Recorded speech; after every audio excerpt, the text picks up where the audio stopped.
Hello, welcome to the editorial course. 15 मई 2021 के editorial का एनालिसिस। टाइटल है cease the fire. Cease the fire का मतलब होता है युद्ध बंद करना, युद्ध विराम करना। इसके साथ लिखा on indiscriminate bombing of civilians in Gaza. Gaza में सिविलियंस पर मतलब आम नागरिकों पर बिना सोचे समझे बमबारी के बारे में ये टॉपिक है।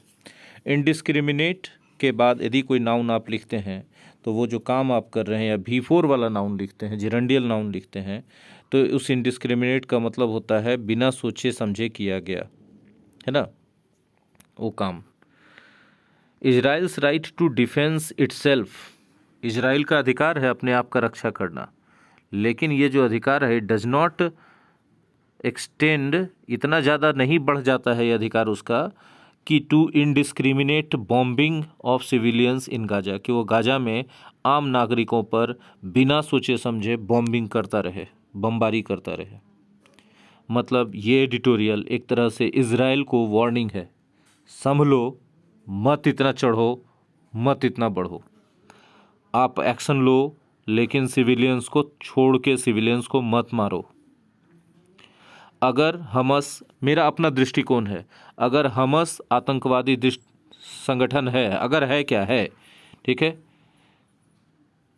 और वह इजराइल के आम नागरिकों को मार रहा है, बदले में इजराइल भी गाजा में जाके फिलिस्तीनियों आम नागरिकों को मारना शुरू कर दे, तो एक राष्ट्र के सेना में और एक आतंकवादी संगठन में कोई फर्क तो रह नहीं जाएगा। बहरहाल आगे चलते। From Israeli armed forces storming Jerusalem's Al-Aqsa Mosque on Monday morning to Israel pounding Gaza with air strikes and artillery on Thursday night in response to the rocket firing by Hamas. The Israel-Palestine conflict has escalated dangerously within days. कुछ ही दिनों के भीतर Israel और फिलिस्तीन का conflict मतलब विवाद, संघर्ष, युद्ध हैज एस्केलेट कर गया है, बढ़ गया है। एस्केलेट करने का मतलब बढ़ जाना, इंक्रीज कर जाना इंटेंसिटी में, खतरनाक रूप से कुछ ही दिन के भीतर। क्यों ऐसा हुआ? क्योंकि इजरायली आर्म्ड फोर्स जो है जेरूसलम के अल-अक्सा मस्जिद में पूरा कब्जा कर लिया, दनादन स्टॉर्म कर दिया, मतलब एकदम वहाँ पर तहलका मचा के रख दिया। स्टॉर्म माने ऐसे नाउन के रूप में आंधी होता है, और स्टॉर्म वर्ब के रूप में यदि करते हैं तो बहुत बड़ी संख्या में किसी जगह पर पहुँच जाना और उस पर अधिकार जमा लेना। मंडे मॉर्निंग को ही किया, और उसके बाद उस समय से जो कार्रवाई शुरू हुई इजराइल की, थर्सडे नाइट तक आते आते गाजा पट्टी पर पाउंडिंग कर दिया इजराइल ने विथ एयर स्ट्राइक्स और आर्टिलरी से, मतलब हवाई हमलों और तोपों से दनादन गोले बरसाए हैं, दनादन हमला किया। पाउंड समबडी विथ समथिंग, मतलब समबडी को समथिंग से धुन के रख देना, दम जबरदस्त मारना, लगातार मारते रहना, ठीक है। तो गाजा को धुन के रख दिया हवाई हमलों से और अपने तोपों से। थर्सडे नाइट को इजराइल ने पहला एक्शन शुरू किया मंडे मॉर्निंग, कि जेरूसलम के अल-अक्सा मस्जिद में अपना पूरा इजरायली सेना को भर दिया दनादन, और वहाँ से जो एक्शन शुरू हुआ करते करते करते थर्सडे नाइट को जाकर के सबसे बड़ा एक्शन लिया कि गाज़ा में हवाई हमलों की बौछार कर दी, तोपों से हमलों की बौछार कर दी। ये सब किस लिए किया? तो किया in response to the rocket firing by Hamas. Hamas ने जो रॉकेट फायरिंग किया था उसकी प्रतिक्रिया में, इन रिस्पॉन्स टू समथिंग मतलब कोई चीज़ के प्रतिक्रिया या प्रत्युत्तर में ऐसा किया। और इस सबसे कुछ ही दिनों के भीतर इजराइल और फ़लस्तीन के कन्फ्लिक्ट बहुत खतरनाक रूप से तीव्र हो गए हैं, ज़्यादा बढ़ गए हैं। At least 119 Palestinians including 31 children have been killed in Israeli attacks on Gaza since May 10। 10 मई से जो इजरायली अटैक हुए हैं गाज़ा पर, तब से लेकर के कम से कम 119 फ़लस्तीनी, जिसमें 31 बच्चे भी शामिल हैं, मारे जा चुके हैं। While 9 people were killed in Israel in the rocket attacks, जबकि 9 लोग इजराइल में रॉकेट अटैक्स हमस के द्वारा किया गया था। हमस सो कॉल्ड आतंकवादी संगठन है के द्वारा मारे गए, 9 लोग मारे गए रॉकेट अटैक में, इंक्लूडिंग एन इंडियन नेशनल, जिसमें एक भारतीय नागरिक भी शामिल है, एंड ए चाइल्ड। नेशनल तो आप जानते हैं राष्ट्रीय एडजेक्टिव के रूप में होता है, लेकिन नेशनल जब नाउन के रूप में यूज़ किया जाए तो सिटीजन कर सकते हैं इसके साइनोनिम्स के रूप में। और एक बच्चा मारा गया है, ठीक है। फॉर नाउ अब तक both sides have refuse to stand down from the fighting. Refuse के बाद 2+V1 आता है, तो to stand down. Refuse 2+V1 मतलब कोई काम करने से इनकार कर देना। जैसे ही रिफ्यूज टू हेल्प मी, उसने मेरी मदद करने से इनकार कर दिया। A stand down from doing something मतलब कोई काम करने से पीछे हटना। तो दोनों तब पक्षों ने, यानी इजराइल और फिलिस्तीन दोनों ने, हमस ने, दोनों ने इनकार कर दिया है युद्ध से पीछे हटने से, डिस्पाइट इंटरनेशनल अपील, अंतर्राष्ट्रीय अपील के बावजूद। मतलब सभी देश उन दोनों से अपील करेंगे भैया बंद करो, हो गया ना, लेकिन दोनों बोल रहा है कि ना हम छोड़ेंगे, हम छोड़बे नहीं करेंगे। Israel can not evade responsibility, Israel अपने जिम्मेवारी से पल्ला नहीं झाड़ सकता। इवेड रिस्पॉन्सिबिलिटी मतलब जिम्मेवारी छोड़ देना, जिम्मेवारी से पल्ला झाड़ लेना, ठीक है। और जो आदमी जिम्मेवारी से पल्ला झाड़ेगा वही सब्जेक्ट बनेगा। जैसे हम बता रहे हैं, I am a father, I can not evade my responsibility to provide food, education and all the needs to my child. तो उसी तरह Israel can not evade responsibility for the crisis engulfing the region. मतलब कि Israel इस जिम्मेवारी से पल्ला नहीं झाड़ सकता है, उस क्राइसिस से की जिम्मेवारी से पल्ला नहीं झाड़ सकता है जो क्राइसिस इस रीजन को, मतलब उस क्षेत्र को, रीजन मतलब क्षेत्र को एनगल्फ कर लिया है, मतलब घेर लिया है। एनगल्फ, यदि कोई क्राइसिस किसी चीज़ को, किसी जगह को, किसी व्यक्ति को एनगल्फ कर रहा है, तो जगह, चीज़ या वो व्यक्ति उस क्राइसिस में घिरा हुआ है, तो वो क्षेत्र अब पूरी बहुत बड़े संकट में घिर चुका है और इस संकट की जिम्मेवारी से इजराइल इवेड नहीं कर सकता है, पल्ला नहीं झाड़ सकता है। आगे बढ़े। There was already resentment and frustration among the Palestinians in the occupied territories. जो कब्जा किया हुआ क्षेत्र है, कब्जा किसने किया? इजराइल ने। इजराइल के द्वारा जो कब्जा किया हुआ क्षेत्र है उसमें जो फिलिस्तीनी लोग रह रहे थे उनमें पहले ही से रिसेंटमेंट यानी नाराजगी, फ्रस्ट्रेशन मतलब क्रोध था, पहले ही से भरा हुआ था। जाहिर सी बात है, आप कोई आकर के किसी के घर पे कब्जा कर लेगा तो बेचारा जिसका घर कब्जा हुआ है वहाँ रह रहा है मजबूरी में, लेकिन उसके अंदर क्रोध तो रहवे करेगा, नाराजगी तो रहवे करेगा।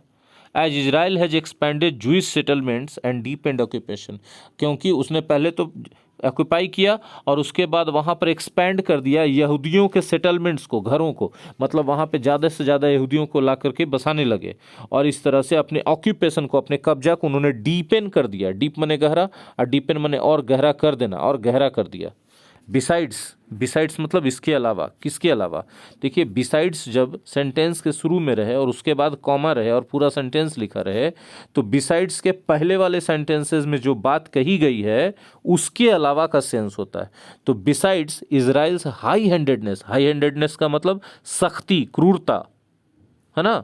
इजराइल के सख्ती या क्रूरता के अलावा ईस्ट जेरूसलम में जो उन्होंने हाई हैंडेडनेस किया इजराइल ने, उसके उस सख्ती या क्रूरता के अलावा, and the move to evict Palestinian families from their homes. Evict word को पहले सीखिए। इविक्ट को मतलब होता है किसी को निकाल देना कहीं से। Evict somebody from some place, somebody को सम प्लेस से निकाल देना। तो पैलेस्टीनियन फैमिलीज को उनको घरों से निकाल दिया गया शेख जराह में। ईस्ट जेरूसलम में उसने हाई हैंडेडनेस किया, क्रूरता दिखाया इजराइल ने, और शेख जरा जगह है वहाँ पर से फिलिस्तीनियों को उनके घरों से निकाल दिया इजराइल ने फॉर जूइश सेटलर्स, यहूदियों को वहाँ पर आके बसने के लिए। एडेड टू द एंगर, और इस घटना ने एंगर को बढ़ा दिया। एड टू समथिंग मतलब इंक्रीज समथिंग। किनके एंगर को बढ़ा दिया? फिलिस्तीनियों के एंगर को बढ़ा दिया। एक तो बेटा मेरे देश पर कब्जा कर लिए हो और उसके बाद हम लोग साला कैसूर रह रहे हैं अपने घर में, तो तुम आके एक नागरिक तुम घर से निकाल रहे, एक परिवार को घर से निकाल रहे और तुम अपना वाला देश के नागरिक को यहाँ लाके वही घरवा में रख रहे हो। तो ये तो जाहिर सी बात है ऐड टू द एंगर हो जाएगा, गुस्सा बढ़िए जाएगा, भड़क जाएगा। लीडिंग टू क्लैशेस, जिसका परिणाम हुआ गया कि टकराव बढ़ गया, टकराव हो गया। लीडिंग टू के बाद परिणाम लिखते हैं, मतलब लीडिंग टू के पहले कारण, लीडिंग टू के बाद परिणाम, ठीक है। लीडिंग टू क्या? लीड टू समझ लीजिए। जैसे एक सिंपल सा बात बोलते हैं, your carelessness can lead to accident. तो योर केयरलेसनेस क्या है? कारण है, और एक्सीडेंट क्या है? रिजल्ट है। तो your carelessness can lead to accident, मतलब तुम्हारा जो लापरवाही है उसके कारण परिणाम क्या हो सकता है? एक्सीडेंट हो सकता है। तो ये जो किया गया इतना काम, हाई हैंडेडनेस इन ईस्ट जेरूसलम और कदम उठाया गया पैलेस्टीनियन फैमिलीज को एविक्ट करने का उनके घरों से, ताकि शेख जरा में दूसरे जूइश सेटलर्स को लाके बढ़ाया जाए। ये एंगर को बढ़ा दिया, जिसके परिणाम स्वरूप क्लैशेज हो गए, टकराव हो गया, कॉन्फ्लिक्ट हो गया, वॉर हो गया, बैटल हो गया, फाइट हो गया, है ना, क्वेरल हो गया। क्लैश का ये सब सिनोनिम्स हम बोल दिए। Hamas which claims to be the main national resistance force against the occupation. Hamas जो ये दावा करता है कि वह मुख्य रूप से फिलिस्तीन का राष्ट्रीय विरोध करने वाला शक्ति है इस ऑक्यूपेशन का, इस कब्जे का। सीज्ड ऑन द अपॉर्चुनिटी, इस मौके को पकड़ लिया उसने। सीज ऑन द अपॉर्चुनिटी मतलब किसी मौके को पकड़ के उस पर काम करना, उसका फायदा उठाना। एंड एस्केलेटेड द क्राइसिस, और उसने क्राइसिस को बढ़ा दिया, संकट को बढ़ा दिया विद रॉकेट अटैक्स से। मतलब इजराइल के शहरों पर रॉकेट अटैक्स कर दिया। 3-4 दिनों में लगभग 1500-1800 रॉकेट छोड़ दिया। इजराइल चिड़चिड़ा गया, वो धर के दीज पाउंड कर दी, धर के थोपिया दिया, धर के एकदम मार तोप के तोप मार, हवाई जहाज से, एकदम लड़ाकू विमान से। Israel has vowed to destroy Hamas militant infrastructure. वो 2+V1 VOW वो 2+V1 मतलब 2+V1 वाला काम करने का शपथ ले लेना, ठीक है। भीष्म पितामह वोड to protect Hastinapur.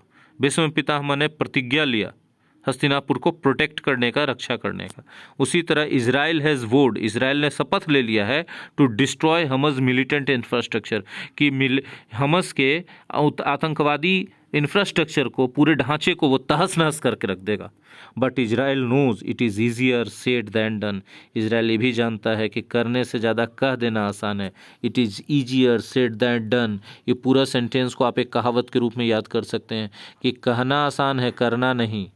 In 2014, Israel carried out A 7 week long operation. 2014 में इजराइल ने 7 सप्ताह लंबा एक अभियान चलाया। कैरी आउट मतलब होता है, एक कैरी आउट ऑर्डर्स का मतलब होता है आदेश का पालन करना, और कैरी आउट एन ऑपरेशन का मतलब होता है कोई अभियान चलाना। कैरी आउट ए मिशन मतलब कोई मिशन चलाना, तो ठीक है। With the same objective, objective मतलब होता है लक्ष्य, गोल, है ना, टारगेट। तो इसी लक्ष्य के साथ 2014 में इजराइल ने 7 सप्ताह का लंबा एक अभियान चलाया था। आज 7 साल के बाद, 7 years लेटर, देर इज हमस आज भी है। मतलब यही था उनका कि हम तुमको ख़त्म कर देंगे। इजराइल का हमस को बोला था 2014 में, और 7 सप्ताह लंबा अभियान चलाया। क्या हुआ? ख़त्म हुआ। 7 साल के बाद आज भी हमस सही है। Firing over 1800 rockets into Israel with in 5 days। और इतना ताकतवर हो चुका रहते हुए साथ कि 7 दिन के अंदर इजराइल पर 1800 रॉकेट से फायर कर दिया, उससे ज़्यादा। मतलब ये कहना आसान है कि हम तुमको ख़त्म कर देंगे, ये करना आसान नहीं है। खैर आगे देखिए, beyond the rhetoric by both sides. Rhetoric क्या होता है? बड़ा बड़ा जो भाषण दिया जाता है नेताओं के द्वारा, उसको रेटोरिक कहते हैं। तो दोनों तरफ से रेटोरिक किया गया। इसके आगे this is a loss situation. एक विन विन सिचुएशन होता है जिसमें दोनों पक्ष को फायदा होता है, एक लॉस सिचुएशन होता है जिसमें दोनों पक्ष को नुकसान होता है। In which the civilians are taken hostages. इसमें सिविलियंस जो आम नागरिक हैं वो बेचारे बंधक बने पड़े हैं। मतलब उनका जीवन ठप हो गया, और जीवन कब खत्म होगा ये भी गारंटी नहीं, किधर से कौन रॉकेट आके गिर जाएगा। Hamas rockets do not distinguish between Israeli civilian and soldiers. Hamas के रॉकेट्स इजरायली सिविलियंस, आम नागरिकों और सोल्जर्स के बीच फ़र्क न करना नहीं जानते हैं। Distinguish between A and B, A और बी के बीच फ़र्क करना, भेदभाव करना। इसको हम लोग पॉजिटिव निगेटिव दोनों तरह से यूज़ कर सकते हैं। We should not distinguish between the Hindus and Muslims because all are Indians. हम लोगों को हिंदू मुसलमान के बीच फ़र्क नहीं करना चाहिए क्योंकि सारे भारतीय हैं। चलिए आगे बढ़े। While the Iron Dome defence system neutralised most of the rockets, some actually hit Israel's population centres, killing civilians and raising concerns for the country's rulers. हालांकि आयरन डोम डिफेंस सिस्टम जो इजराइल का है, उसने अधिकांश rocket को neutralise कर दिया, आसमान में ही उसको ख़त्म कर दिया, ध्वस्त कर दिया।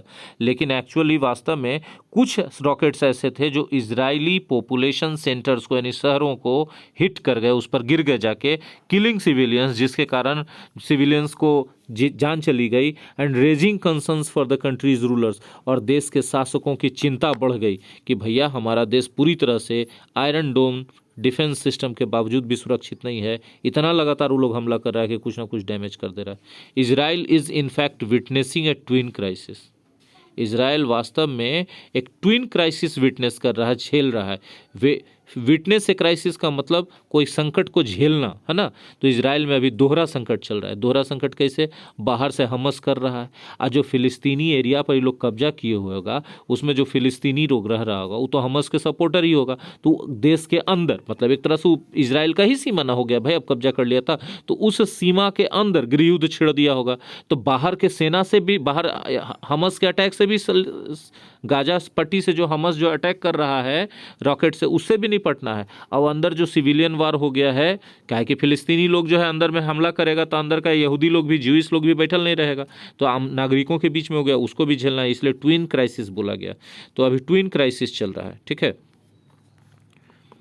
हाँ, देखिएगा, while the conflict with Hamas is escalating into a land attack, Israeli cities are gripped by riots between Jewish vigilantes and Arab mobs।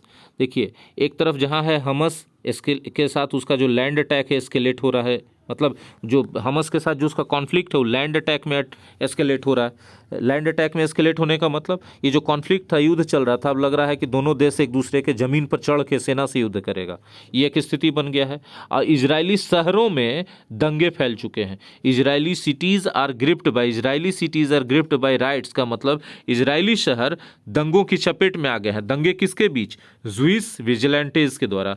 Vigilantes किसको कहा जाता है? कुछ लोग ऐसे होते हैं ना जो कहते हैं कि अपने मन से, उनको कोई नियुक्त नहीं करता है, कह रहे तुम गाय का काहे हत्या किया, तो तुम इसको काहे मारा, तो तुम मांस काहे खा रहा, तुम सुधारो, तो इनको विजिलेंटेज कहते हैं। ये सेल्फ अपॉइंटेड जस्टिस डूअर्स होते हैं, अपने मन से अपने आप को न्याय करने वाला समझ लेते हैं और सब जगह घुस जाते हैं। तो ऐसे लोग तो जाहिर सी बात है कि हिंसा फैलेवे करेंगे, जाके बाबा बनेंगे। अधिकतर आदमी डोमिनेट हो जाता है, 2-5% नहीं डोमिनेट होने वाला, तो पलट के जवाब देगा उन्हीं की तरह से, हिंसा के रूप में, तो दंगा भड़केगा। तो ज्यूइश विजिलेंटेज जो होते हैं और जो अरब के मॉब्स हैं, क्रुद्ध भीड़ हैं, इन दोनों के बीच में दंगा भड़क चुका है। क्यों? अरब वाले लोग तो भाई इसको, क्या नाम है उसको, पैलेस्टाइन को सपोर्ट करेंगे। The riots prompted President Reuven Rivlin to evoke fears of a civil war and the government to declare a state of emergency in some locations। ये जो राइट्स है वो प्रेसिडेंट रिविन रिविलिन को प्रॉम्प्ट किया, मजबूर कर दिया, to evoke fears of a civil war, कि उसके मन में सिविल वार का आशंका आ जाएगा। इवोक फियर्स ऑफ समथिंग मतलब कोई चीज़ का आशंका पैदा कर देना। And the government to declare, government ने डिक्लेयर कर दिया a state of emergency in some locations. कुछ क्षेत्रों में इमरजेंसी का घोषणा कर दिया कि भैया इमरजेंसी लगा दो, यहाँ पर सेना चलेगी, ठीक है, घर से नहीं निकलो। Including the central city of Lord, और लॉर्ड जो वहाँ का मुख्य शहर है उसमें भी यही स्थिति हो गया। This is the most serious law and order crisis Israel is facing internally since the second intifada of 2000। देखिए, पहले इसमें वाक्य का सेंस हम समझा देते हैं, फिर स्ट्रक्चर में क्या गलती भी हाईलाइट करेंगे। देखिए, काटा हुआ है ना जहाँ गलती है, कैसे गलती भी बताएंगे। देखिए, 2000 ईस्वी में जो सेकेंड इंटिफाडा हुआ था, इंटिफाडा भी क्या है हम बताते हैं, थोड़ा सा पेशेंस रखिए। तब से लेकर के इजराइल जो इंटरनल सबसे बड़ा लॉ एंड ऑर्डर का क्राइसिस फेस कर रहा है, ये सबसे बड़ा है। मतलब 2000 ईस्वी में सेकेंड इंटिफाडा हुआ था। इंटिफाडा क्या हुआ था कि इंटिफाडा स्पेशली नाम है फिलिस्तीनियों के क्या बोल सकते हैं, सशस्त्र विद्रोह का, जो इजरायलियों के खिलाफ वो लोग किए थे। दो बार हो चुका है। 2000 में एक बार हुआ था और उसके पहले भी एक बार हुआ था। तो पहला बार का हम ईस्वी सन नहीं बता सकते। 2000 में जो सेकेंड इंटिफाडा हुआ था, मतलब फिलिस्तीनियों ने हथियार लेके इजरायलियों का विरोध करना, हथियार से गोलबंद होकर विरोध करना शुरू कर दिया था, हमला कर दिया था। तो उस समय भी देश के अंदर काफ़ी serious law and order crisis हो गया था। उस समय से लेकर के अभी तक में, 2000 से लेकर अभी 2020-21 तक में, ये अभी इस 20-21 साल के पीरियड में उतना बड़ा नहीं हुआ था। ये सबसे बड़ा serious law and order crisis है जो कि इजराइल फेस कर रहा है। अब देखिए यहाँ पर, ये तो सेंस आप समझ गए। अब एरर क्या है, गलती क्या किया गया है इस एडिटोरियल में, कि since the second intifada of 2000, since plus point of time आ गया, तो इज फेसिंग नहीं होके हैज बीन फेसिंग होगा, ठीक है, क्योंकि अभी नहीं फेस कर रहा है ये, ठीक है, ये खाली अभी नहीं फेस कर रहा है, पिछले कुछ दिनों से फेस कर रहा है इजराइल, ठीक है। लेकिन उसको सिर्फ अभी का मान करके इज फेसिंग बोल दिया गया है, तो एकदम 100% इसको एरर नहीं बोल सकते हैं। लेकिन हाँ, ये है कि इजराइल सिर्फ इस पल में नहीं फेस कर रहा है, ये लॉ एंड ऑर्डर पिछले कुछ दिनों से फेस कर रहा है, तो उसको भी लिख देना चाहिए था। चलिए आगे। In return Israel has pulverised Gaza. बदले में जो ये सब हुआ है, इस सब जो कहानी लिखा गया, इसके बदले में इजराइल ने गाजा को पूरी तरह से पल्वेराइज कर दिया। पल्वेराइज करने का मतलब तहस नहस कर देना, डिस्ट्रॉय कर देना, एनिहिलेट कर देना, डिमोलिश कर देना, डिस्ट्रक्ट कर देना, रेवेज कर देना, ये सब सिनोनिम्स है। Inflicting a heavy casualty on the impoverished regions population.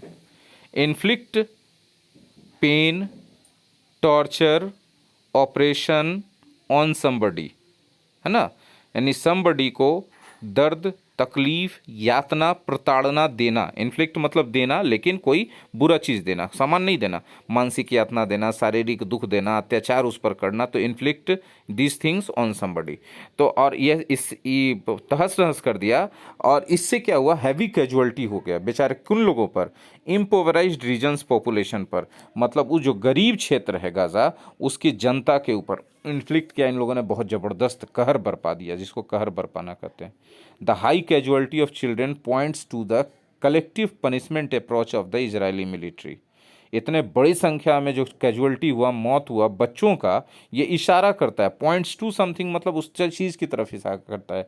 किस चीज़ की तरफ इशारा कर रहा है, इजरायली मिलिट्री के कलेक्टिव पनिशमेंट अप्रोच को, कि मतलब हम किसी में फर्क नहीं करेंगे, तुमने हमारे देश पर हमला किया, बच्चा रहे, बूढ़ा रहे, औरत रहे, हम कुल्ले को चुन चुन के मारेंगे वाला अप्रोच है।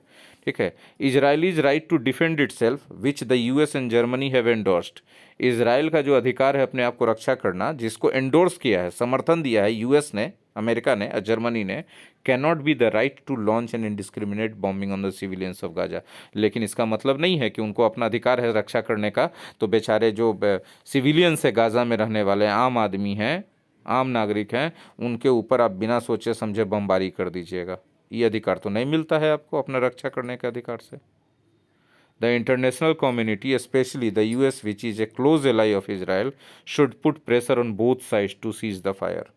जो इंटरनेशनल कम्युनिटी में खास करके जो यूएस है, जो कि बहुत नज़दीकी एलाई यानी फ्रेंड है इसराइल का, उसको प्रेशर बनाना चाहिए दोनों साइड पर कि सीज कर दे फायर को, युद्ध को रोक दे। They should do it sooner rather than later. बाद में करने के बजाय उन लोगों को अब ये सब कर देना चाहिए। क्योंकि every day dozens are being killed in the bombings, क्योंकि इस बमबारी में प्रतिदिन दर्जनों लोगों की जान जा रही है। ठीक है, अब आपके सामने आ गया न्यूज़पेपर एडिटोरियल से इंग्लिश सीखो एकदम बच्चों की तरह, सबसे आसान तरीके से। नमूना आपके सामने ये वीडियो में सिखाया गया आपको। 1 मई 2021 से मंथली बेसिस पे फ़ी लग रहा है। Live, real time live classes, 99 rupees per month. कहाँ सीखिएगा? माई एग्ज़ाम स्टडी ऐप पर डाउनलोड कर लीजिए गूगल प्ले स्टोर से। ठीक है, देखिए लेफ़्ट साइड में दिया हुआ है पिक्चर, ताकि आपको डाउनलोड करने में आसानी हो। अब बाकी तो हम डिस्क्रिप्शन में लिंक दे रहे हैं, है ना। पूरा ग्रामर, स्ट्रक्चर और new English words, 2 editorial analyse किया जाएगा, वोकेबलरी भी बताया जाएगा, और एक एडिटोरियल पे based complete set of English होगा। ठीक है, तो चलिए डाउनलोड कीजिए, लग जाइए लॉकडाउन में इंग्लिश को बेहतर करने में। आई वाला वीडियो अच्छा लगा हो तो लाइक शेयर कीजिएगा। शेयर किन के साथ कीजिएगा? जिनको इंग्लिश सीखने का जुनून है, शौक़ है, उनके साथ, है ना, ताकि हमको भी सपोर्ट मिले और जो सीखना चाहते हैं उनको भी सपोर्ट मिले। मिलते हैं अगले वीडियो लेसन में, तब तक के लिए अलविदा, अपना ख्याल रखिए।